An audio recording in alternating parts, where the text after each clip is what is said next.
Hello friends, ಎಲ್ರಿಗೂ ನಮಸ್ಕಾರ. Welcome back to ನಮ್ಮ ರೆಸಿಪೀಸ್. ಇವತ್ತಿನ ವಿಡಿಯೋದಲ್ಲಿ ನಾನು ಒಂದು ಒಳ್ಳೆ ಆರೋಗ್ಯಕರವಾದಂತಹ ಚಟ್ನಿ ಪುಡಿ ರೆಸಿಪಿಯೊಟ್ಟಿಗೆ ಬಂದಿದ್ದೀನಿ. ಯಾರಿಗೆಲ್ಲ ವೆಯ್ಟ್ ಲಾಸ್ ಮಾಡಬೇಕು ಅಂತ ಇರುತ್ತೆ, ಬೊಜ್ಜು ಕರಗಿಸ್ಬೇಕು ಅಂತ ಇರುತ್ತೆ, ಬ್ಲಡ್ ಪ್ರೆಷರ್ ಇರೋವಂಥವ್ರಿಗೆ ಎಲ್ರಿಗೂ ಕೂಡ ಉಪಯೋಗಕರವಾದಂತಹ ಈ ಫ್ಲ್ಯಾಕ್ಸ್ ಸೀಡ್ಸು, ಇದರಲ್ಲಿ ರೇರ್ ಒಮೆಗಾ 3 ಫ್ಯಾಟಿ ಆ್ಯಸಿಡ್ಸ್ ಇರುತ್ತೆ. ಇದನ್ನು ಡೈಲಿ 2 ಸ್ಪೂನ್ ಕನ್ಸ್ಯೂಮ್ ಮಾಡಬೇಕು ಅಂತ ಹೇಳ್ತಾರೆ. ಇದನ್ನು ಹೀಗೆ ಕೂಡ ಸೇವಿಸ್ಬೋದು ಅಥವಾ ಪುಡಿ ಮಾಡಿಟ್ಕೊಂಡು ಮಜ್ಜಿಗೆಗೆ ಸೇರಿಸ್ಕೊಂಡು ಕೂಡ ಕುಡಿಬೋದು. ಚಟ್ನಿ ಪುಡಿ ಮಾಡಲಿಕ್ಕೆ ನಾನಿಲ್ಲಿ 1 ಬೌಲಷ್ಟು ಅಗಸೆ ಬೀಜ ತೊಗೊಂಡು ಮೀಡಿಯಮ್ ಫ್ಲೇಮಲ್ಲಿ ಇಟ್ಕೊಂಡು ಕೈ ಬಿಡಲಾರ್ದೆ ಹುರಿತಾ ಇದ್ದೀನಿ. ಈ ಅಗಸೆ ಬೀಜಗಳೆಲ್ಲ ಚಟಪಟ ಅಂತ ಸಿಡಿಯುತ್ತೆ, ಅಲ್ಲಿವರೆಗೂ ಕೂಡ ಚೆನ್ನಾಗಿ ಹುರ್ಕೊಳ್ಳೋಣ. ಜಾಸ್ತಿ ಟೈಮ್ ಏನು ತೊಗೊಳ್ಳಲ್ಲ, ಆದರೆ ಹೊತ್ತಿಸ್ಬೇಡಿ. ಈ ಚಟ್ನಿ ಪುಡಿ ಚಪಾತಿ, ರೊಟ್ಟಿ, ದೋಸೆ, ಅನ್ನದೊಟ್ಟಿಗೂ ಕೂಡ ತುಂಬಾ ಚೆನ್ನಾಗಿರುತ್ತೆ. ಈ ಬೀಜಗಳು ಸ್ವಲ್ಪ ಸಿಡಿಲಿಕ್ಕೆ ಸ್ಟಾರ್ಟ್ ಆದ ತಕ್ಷಣವೇ ಒಂದು 2 ಸ್ಪೂನಷ್ಟು ಜೀರಿಗೆನ ಸೇರಿಸ್ಕೊಳ್ತಾ ಇದ್ದೀನಿ. ಹಾಗೆ ಒಂದ್ಸಲ ಮಿಕ್ಸ್ ಮಾಡಿಕೊಂಡು 1 ಹಿಡಿಯಷ್ಟು ಒಣಗಿರೋ ಅಂಥ ಕರ್ಬೇವೆಲೆನ ಸೇರಿಸ್ಕೊಳ್ತಾ ಇದ್ದೀನಿ. ನನ್ನ ಕಡೆ ಒಣಗಿರೋದಿತ್ತು, ಹಾಗಾಗಿ ಸೇರಿಸ್ಕೊಂಡಿದ್ದೀನಿ. ಇಲ್ಲ ಹಸಿದು ಸೇರಿಸ್ಕೊಳ್ಳೋದಿದ್ರೆ ಅಗಸೆ ಬೀಜನ ಫ್ರೈ ಮಾಡೋಕ್ಕಿಂತ ಮೊದಲೇ ಕರ್ಬೇವನ್ನ ಫ್ರೈ ಮಾಡ್ಕೊಳ್ಳಿ. ಈ ಅಗಸೆ ಬೀಜ ಹುರಿಲಿಕ್ಕೆ ಜಾಸ್ತಿ ಟೈಮ್ ತೊಗೊಳ್ಳಲ್ಲ, ಸುಮಾರು ಒಂದು 3 ರಿಂದ 4 ನಿಮಿಷ ಅನ್ನೋ ಅಷ್ಟರಲ್ಲಿ ಸಿಡಿಲಿಕ್ಕೆ ಸ್ಟಾರ್ಟ್ ಆಗುತ್ತೆ. ಈಗ ಸಿಡಿತಾ ಇದೆ, ಆಗಿದೆ. ಸೊ ಹಾಗಾಗಿ ಒಂದು ಪ್ಲೇಟ್ಗೆ ಟ್ರಾನ್ಸ್ಫರ್ ಮಾಡಿಕೊಂಡು ಅದೇ ಕಡೆಗೇ 1 ಬೌಲಷ್ಟು ಶೇಂಗಾನ ತೊಗೊಂಡು ಹುರ್ಕೊಳ್ತಾ ಇದ್ದೀನಿ. ಈ ಶೇಂಗಾನೆಲ್ಲ ಹುರಿಲಿಕ್ಕೆ ಸುಮಾರು ಒಂದು 4 ರಿಂದ 5 ನಿಮಿಷ ಟೈಮ್ ತೊಗೊಳುತ್ತೆ. ಫ್ಲೇಮ್ನ ಲೋ ಟು ಮೀಡಿಯಮಲ್ಲೇ ಇಟ್ಕೊಂಡು ಕೈ ಬಿಡಲಾರ್ದೆ ಹುರಿಬೇಕು.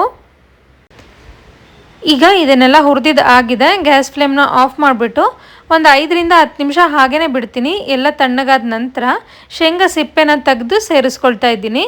ಈಗ ಇದೆಲ್ಲ ರೆಡಿಯಾಗಿದೆ. ಇದನ್ನು ಅದೇ ಕಡೆಗೆ ಹಾಕ್ಕೊಂಡ್ಬಿಟ್ಟು ಮತ್ತೆ ಒಂದ್ಸಲ ಮಿಕ್ಸ್ ಮಾಡಿಕೊಂಡು ನಂತರ ಮಿಕ್ಸಿ ಮಾಡ್ಕೊಳ್ತೀನಿ.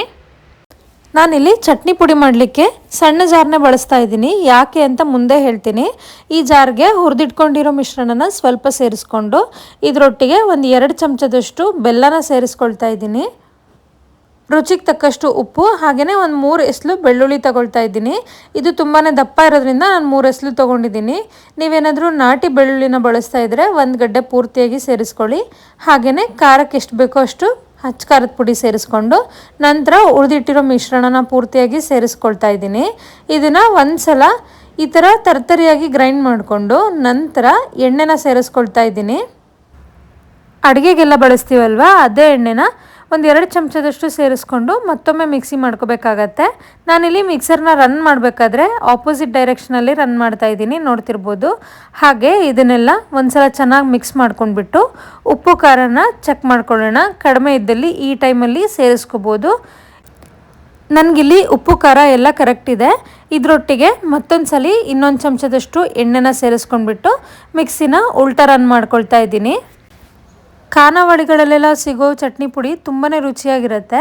ಅದೇ ಥರ ಬರಬೇಕು ಅಂತ ನಾನಿಲ್ಲಿ ಎಣ್ಣೆನ ಸೇರಿಸಿರೋದು. ಹಾಗೆಯೇ ಈ ಥರ ಮಿಕ್ಸಿ ಜಾರ್ ತುಂಬ ರುಬ್ಕೊಳ್ಳೋದ್ರಿಂದ ಖಾನಾವಳಿಲಿರೋ ಕನ್ಸಿಸ್ಟೆನ್ಸಿನಲ್ಲೇ ಚಟ್ನಿ ಪುಡಿ ರೆಡಿ ಆಗುತ್ತೆ. ಹಾಗಾಗಿ ನಾನು ಚಿಕ್ಕ ಜಾರಿಗೆ ಹಾಕ್ಕೊಂಡು ಗ್ರೈಂಡ್ ಮಾಡ್ಕೊಂಡಿದ್ದು. ಈಗ ನೋಡ್ತಿರ್ಬೋದು ಚಟ್ನಿ ಪುಡಿ ರೆಡಿಯಾಗಿದೆ. ಸೇಮ್ ಖಾನಾವಳಿಗಳಲ್ಲೆಲ್ಲ ಹೇಗಿರುತ್ತಲ್ವ ಅದೇ ಥರನೇ ಇದೆ. ಇದನ್ನು ಮತ್ತೆ ಪ್ಲೇಟಿಗೆ ಹಾಕ್ಕೊಂಡು ಚೆನ್ನಾಗಿ ಒಂದ್ಸಲ ಕೈಯಿಂದ ಮಿಕ್ಸ್ ಮಾಡ್ಕೊಳ್ತಾ ಇದ್ದೀನಿ. ಚಿಕ್ಕ ಪುಟ್ಟ ಗಂಟೇನಾದರೂ ಇದ್ದರೆ ಅದನ್ನು ಹೊಡ್ಕೊಳ್ತಾ ಇದ್ದೀನಿ. ಈ ಚಟ್ನಿ ಪುಡಿನ ಗ್ರೈಂಡ್ ಮಾಡುವಾಗ ಎಣ್ಣೆ ಸೇರಿಸಿರೋದ್ರಿಂದ 1 ತಿಂಗಳ ತನಕ ಎಲ್ಲ ಸ್ಟೋರ್ ಮಾಡ್ಲಿಕ್ಕೆ ಆಗಲ್ಲ, ಆದರೆ 10 ರಿಂದ 15 ದಿನ ಆರಾಮವಾಗಿ ಸ್ಟೋರ್ ಮಾಡ್ಕೋಬೋದು. ಈ ರೆಸಿಪಿ ಇಷ್ಟ ಆಗಿದ್ದು ನೀವೇನಾದರೂ ಈ ಚಟ್ನಿ ಪುಡಿನ ಮಾಡ್ಕೊಳ್ಳೋರಿದ್ರೆ ತುಂಬ ಜಾಸ್ತಿ ಚಟ್ನಿ ಪುಡಿನ ಒಂದೇ ಸಲ ಮಾಡ್ಕೋಬೇಡಿ. ಇನ್ ಕೇಸ್ 1 ತಿಂಗಳ ತನಕ ಎಲ್ಲ ಸ್ಟೋರ್ ಮಾಡಬೇಕು ಅಂತಂದರೆ ಎಣ್ಣೆನ ಸ್ಕಿಪ್ ಮಾಡಿ. ನಾನಿಲ್ಲಿ ಒಂದು ಗ್ಲಾಸ್ ಬಾಟಲ್ಗೆ ಹಾಕ್ಕೊಂಡು ಏರ್ ಟೈಟ್ ಲಿಡ್ನ ಕ್ಲೋಸ್ ಮಾಡಿಕೊಂಡು ಸ್ಟೋರ್ ಮಾಡ್ಕೊಳ್ತಾ ಇದ್ದೀನಿ. ನೋಡ್ತಿದ್ದೀರಲ್ವ ಈ ಚಟ್ನಿ ಪುಡಿ ನೋಡಲಿಕ್ಕೆ ಎಷ್ಟು ಚೆನ್ನಾಗಿ ಕಾಣಿಸ್ತಾ ಇದೆಯೋ, ರುಚಿನೂ ಕೂಡ ತುಂಬಾ ಚೆನ್ನಾಗಿತ್ತು. ನೀವು ಕೂಡ ಈ ರೆಸಿಪಿ ಇಷ್ಟ ಆಗಿದ್ದಲ್ಲಿ ಖಂಡಿತ ಮನೆಯಲ್ಲಿ ಟ್ರೈ ಮಾಡಿ. ಮತ್ತೆ ಸಿಗ್ತೀನಿ ಮುಂದಿನ ವಿಡಿಯೋದಲ್ಲಿ. Thank you for watching this video.